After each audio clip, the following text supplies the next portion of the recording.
Nasunog ang 3 ektaryang taniman ng kawayan sa Sarat, Ilocos Norte. Hinihinalang nagsimula ito sa itinapong upos ng sigarilyo.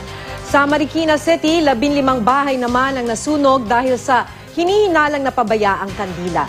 Makibalita tayo kay Kay Mercado. Nabulabog ang tulog ng mga residente sa Urban Hills, Barangay Barangka, Marikina City nang magkasunog sa lugar. Umabot sa ika-4 na alarma ang sunog na nagsimula pasado alas 2 ng madaling araw kanina. Ayon sa Bureau of Fire Protection, nahirapan silang apulahin ng apoy dahil masisikip ang daan. Alas 3:30 na ng madaling araw na apula ang sunog. Aabot sa 15 bahay ang natupok. Walang kuryente, may posibilidad na kung doon sa pagluto nila o doon sa kandila. Naabo rin ang halos lahat ng gamit sa mansyong ito sa Barangay Immaculate Conception, Quezon City kagabi. Nadamay sa sunog ang mga sasakyang nasa garahe. Wala ang may-ari ng bahay at tanging ang mga caretaker nito at gwardya ang naroon nang magkasunog. Ayon sa gwardya, nagmula sa kisame ng master's bedroom ang apoy. Inaalam pa ang sanhi ng sunog.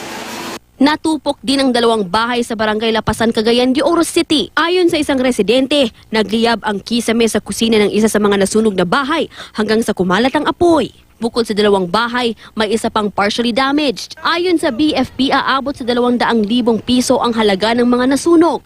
Inaalam pa ang pinagmulan ng apoy. Nasunog din ang 3 ektaryang taniman ng kawayan sa Sarat, Ilocos Norte. Mabilis na kumalat ng apoy dahil tuyo ang mga kawayan dulot ng mainit na panahon.